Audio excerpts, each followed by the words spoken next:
पिछले क्लास में हमने बात किया था सिलिकॉन्स आर ऑर्गेनोसिलिकन कंपाउंड्स या पॉलीमर्स। ठीक है, तो उसमें क्या बोला था कि ऑर्गेनोसिलिकन का क्या मतलब है, ऑक्सीजन सिलिकॉन कंटेनिंग कंपाउंड। वो भी एक हद तक डेफिनेशन सही है, लेकिन ऑक्सीजन सिलिकॉन कंटेनिंग कंपाउंड को ऑर्गेनोसिलिकॉन बोला जाता है, ये 100% सही नहीं है। ठीक है, तो देखो हम बात करते हैं क्यों ऐसा हम बोल रहे हैं। ठीक है, तो देखो जितने भी सिलिकॉन्स होते हैं जो हमने जनरल उसका स्ट्रक्चर बनाया था, यस आई आर आर, यहाँ पे बॉन्ड खुला, यहाँ पे ऑक्सीजन, यहाँ पे ये क्लोज था, ये इसका एक सिंगल यूनिट था।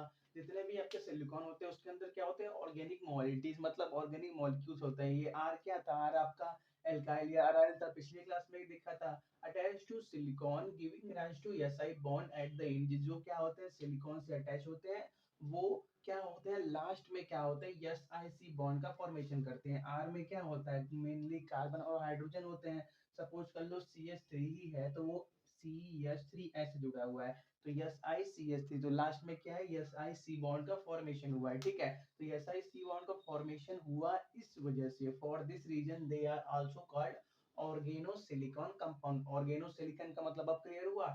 ऑर्गेनो का मतलब क्या, कोई भी ऑर्गेनिक मॉलिक्यूल, मतलब ऑर्गेनिक मॉलिक्यूल जो क्या सिलिकॉन के अंदर प्रेजेंट होता है, जिससे क्या बॉन्ड के एंड में जो कंपाउंड है उसके एंड में SiC बॉन्ड का फॉर्मेशन होता है, जिसकी वजह से क्या इसको ऑर्गेनोसिलिकॉन पॉलीमर भी कहा जाता है। ठीक है, तो देखो जो सिलिकॉन वर्ड है वो क्या सबसे पहले एफएस कीपिंग, जो इनका पूरा नाम अगर बात करें तो फ्रेडरिक स्टेनसे कीपिंग थे, इन्होंने 1904 में पहली बार सिलिकॉन टर्म को इंट्रोड्यूस किया। ठीक है, कोई भी इन्होंने एलिमेंट पाया उसको सिलिकॉन बोल दिया। ठीक है, तो देखो depending on the degree of polymerization and the complexity of the attached organic compound, depending on degree of polymerization मतलब कितने अमाउंट में, ये जो हमने यक्स लिखा था वो कितने अमाउंट में क्या हो रहा है, आ रहा है, कितने अमाउंट में कंबाइन हो रहा है, and complexity of the attach organic group, और जो आपके पास ऑर्गेनिक ग्रुप आप यहाँ पे आर के रूप में अटैच कर रहे हो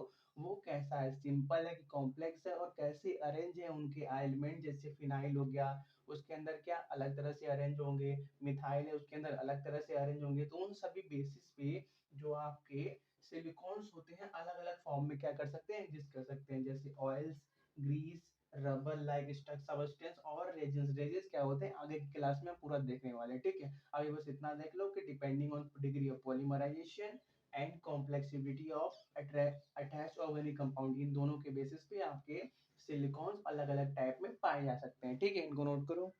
कंटिन्यू करते हैं तो थोड़ी सी बात करते हैं सिलिकॉन्स के यूजेस के बारे में। ठीक है, तो देखो जो बड़ी बड़ी मशीनरीज होती हैं उनको चलाने के लिए उसमें कोई एक लगातार ऑयल डाला जाता है उनके बीच में, जिससे वो क्या हो स्मूथ काम करे। वो तो चलेगा डीजल से, वो अलग बात है, लेकिन उन मशीन्स के बीच में भी डाला जाता है। जैसे साइकिल को ही देख लो ना, उसका जो चेन होता है उसमें क्या टाइम टाइम पे ऑयल और ग्रीस लगाना पड़ता है, क्यों, क्योंकि वो स्मूथ काम करे, तो उन्हीं को क्या बोला जाता है, लुब्रिकेंट बोला जाता है। तो आपके जो लुब्रिकेंट होते हैं वो क्या सिलिकॉन से मिलके बने होते हैं। ठीक है, और हाइड्रोलिक फ्लूइड, जो बड़े बड़े आपके हाइड्रोलिक क्या बोलते हैं मशीन्स होते हैं, उनको चलाने के लिए जो फ्लूइड यूज होता है उसको उसके अंदर भी क्या सिलिकॉन भरा होता है। और इलेक्ट्रिक मोटर्स के जो इंसुलेटर्स होते हैं उसके अंदर जो एक डिवाइस होती है वो भी क्या सिलिकॉन की मटेरियल से मिलके बना होता है। ठीक है, तो बात करते हैं नेक्स्ट इनकी कुछ प्रॉपर्टीज के बारे में। ठीक है, तो silicones are non chemically reactive, मतलब ये जल्दी किसी के साथ रिएक्शन ही नहीं करते। नॉन केमिकली रिएक्टिव मतलब नहीं रिएक्शन करते, and have low thermal conductivity, और